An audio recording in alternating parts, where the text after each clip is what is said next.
Today's courtroom is stacked. Robbery, indecency, burglary, and even murder. 3 defendants. Sexual assault of a child. The agreement was for a cap of 15 years in prison. I've received the pre-sentence report. Has everyone had an opportunity to review that report? Yes, Sean. Are there any additions or corrections? No, Your Honor. All right, Mr. Vasquez, you may proceed. Well, Judge, you already know what I'm going to plead for. The mom was 21 when this occurred, when the girl was not yet 17. She was 6 or 7 months shy of 17. It was very stupid and irresponsible and hormonally insane. I don't know if he's been living underneath a rock or what for the last 5 years, but he should know someone that age cannot consent.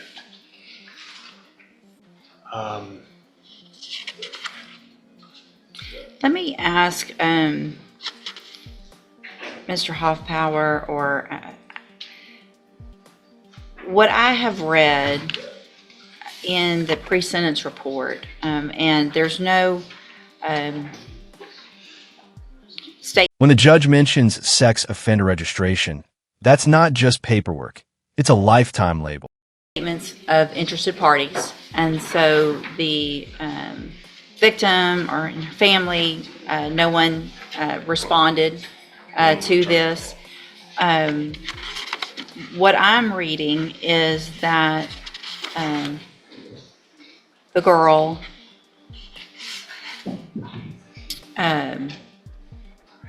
I guess here's my question. I don't see any allegations that this was not consensual. Now, I obviously understand that legally she cannot consent. So I'm not talking about legally, I'm talking about factually consensual. It appears to me as though it was factually a consensual party-in.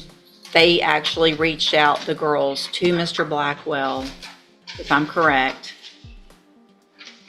Go see alcohol, want a party, and all the things happened consensually, factually. Am I correct on that? That's the understanding. Now, if we go by just the defendant's account, which is in the PSI. But we don't have another account. And so if we don't have a Concurrent sentences, all time served together. Sounds merciful, right? But 10 years is still another account, then I guess my question is, why are we even talking about, and let me tell you something, Mr. Blackwell, what you did was absolutely stupid. But when we've got a 21-year-old and a 16-year-old, when the 16-year-old's the one that reached out to go party and do these things, do I feel like there needs to be some punishment, some rehabilitation, some better judgment calls? 1000%. Do I feel like I'm going to send this young man to prison for that? I mean, Mr. Hoffpower, I mean, is that what you're asking? Your Honor, we just, with the cap, all we have, I can't speak to why they did not respond to probation. We were ready for trial. If you remember this case, we brought this to, we were ready to go to trial. Right. And so, and we notified them about when the sentencing was. Now, the account by the defendant is, there's still no attrition in regards to whether or not that they can't consent, even when he knows she can't consent, he acts like it was what the court's acting like it was. He picked up someone and didn't check with her how old she was. And it seems to me that he's not acting like he did something wrong. It's just, I just picked up a girl off of Instagram and brought him out to party. And I don't see where there's any, acknowledgement of guilt in this, and I believe we're here. He pled guilty. Well, he pled guilty and could go to prison for 15 years, so that's some acknowledgement, I would think. Now, also included in this, Judge, is the court has received. I have that, and I'm going to get to that in just a minute. As to the other, I can't speak to, we've given them notice to when the hearing is, and they've been called by probation. Okay. And that was the plea, was the cap to avoid a trial. So that's what happened. deferred probation, a second chance with strings attached. One wrong move, and it's straight to prison. And the state's just leaving it for the court to make that decision. We're not arguing forcefully for prison time. We're just leaving that at the discretion of the court. I mean, no matter what, Mr. Blackwell now is going to have to register as a sex offender, going to have to go through treatment, all that stuff is going to be out there. And I don't want anyone to think that what I'm saying is that, Mr. Blackwell, that I think what you did was okay in any way, because it's not. I just don't think this is the case and this is the set of facts unless there's something else that I'm missing for some lengthy prison sentence when, you know, we're not talking about a 12 or a 13-year-old. We're talking about someone that was almost legally able to consent, reaching out. And I think the court needs to know there is one other factor that adds to this, that videos of this act were posted online.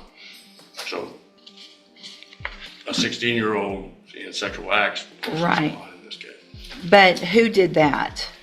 That wasn't something that was to be proven whether or not who posted what posted. and yeah. But it was posted. I mean, it was a ridiculous situation. It was, I mean, I guess, Mr. Blackwell, tell me how you feel about this. My defense, I did make some irrational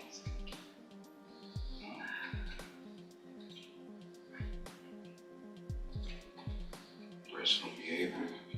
I should have been more level-headed about the situation. No contact with his own mother, the victim. That's a brutal consequence of crossing family lines. The law doesn't care who you are.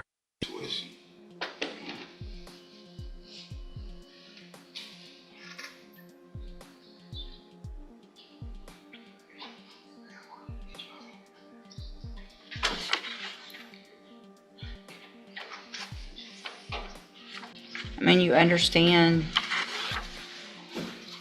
that no matter how willing someone is, you are the older person and have to make better decisions.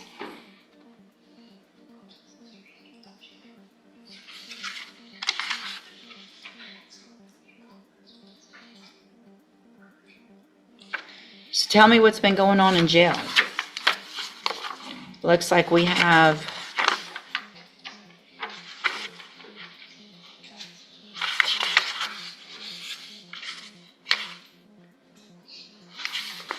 last year, looks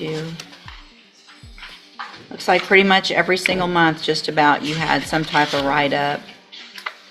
Now it escalates. A murder charge. The room shifts and the tension is thick. One signature here means 35 years. This is where lives change in seconds. April, May, June, August. August was a bad month. September, November. Most of my cases, I was talking after that time, or when it was time for me to get up, I ended up oversleeping, so I received verdicts for that. But if you, you're right, but I mean, if you can't follow rules while you're in custody, that doesn't give me a lot of good feelings about whether you can follow rules if I give you a probation. Does that make sense to you? That you're coming in front of me, of course, since you've pled, you haven't been in trouble, so that's a good thing. Knowing that you're going to come in front of me and possibly go to prison for 15 years.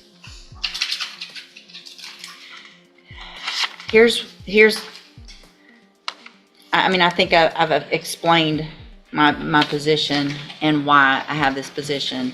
And again, I don't want you to think that I think what you did was okay, because it wasn't. But because of the situation and because of the ages of everyone and because that there is absolutely no evidence that this was factually not consensual, what I'm going to do today, Mr. Blackwell, is I'm going to find that you entered your plea of guilty freely and voluntarily. I'm going to find sufficient evidence to find you guilty. But today I'm going to defer all proceedings and place you on probation for a period of 10 years. You are going to pay a $1,000 fine. You're going to follow all of the rules and conditions of probation, which means being on the sex offender caseload. You will have to register as a sex offender, and you will have to, you're not going to be allowed to have social media, at least for some amount of time until I say so. I am also going to order that as a condition of your probation, you enter and successfully complete the cognitive track of the ISF program. That means you're not getting out of jail today, right? You're going to a program that is designed to teach, especially younger people, better ways of thinking and decision making. And I'm hoping that when you do that, you'll get out and you will make obviously better decisions. Be successful on this probation, because the opportunity that you're being given today is huge. You actually do not have a felony conviction on your record, and I'm not doing that for you. I want that clear to everyone. The reason I'm giving you a deferred probation is because if you violate that cap of 15, it's off the table. So if you violate your probation, I can sentence you anywhere between 2 years in prison all the way up to 20 years in prison. So this is your chance. I don't want you coming back in here later and saying, well, I need help with this, or I tested positive and now I need help. You need to ask for help ahead of time if you need help with anything. If you're drinking too much, if you're smoking marijuana, I don't know whatever it is. If you need help getting a job, if you need help with where to live, you better ask those things and not get in trouble and then come back and ask me for a chance again, because this is the chance I'm giving you. Do you understand? I do need y'all to do, before you leave, I'm going to hand you a trial court certification that shows this was an agreement I followed, and so you've waived your right to appeal. Y'all did not fill out the sex offender registration paperwork. You're going to need to go over some paperwork before you leave the courtroom today and sign it. Mr. Vasquez will go over that with you. It explains the process of sex offender registration requirements. It's very important that you do that correctly for two reasons. One, it's part of your probation that you have to register as a sex offender. Two, it's the law that you have to register. And if you don't, not only will your probation potentially be revoked, you'll also have another felony offense. It's that serious. So that's to protect the community, so that I feel better about what I've done today and that everybody knows that you're doing what you're supposed to be doing. Do you understand? All right, here's that certification. If y'all will get that other done before he leaves the courtroom, please. Thank you, Judge. All right.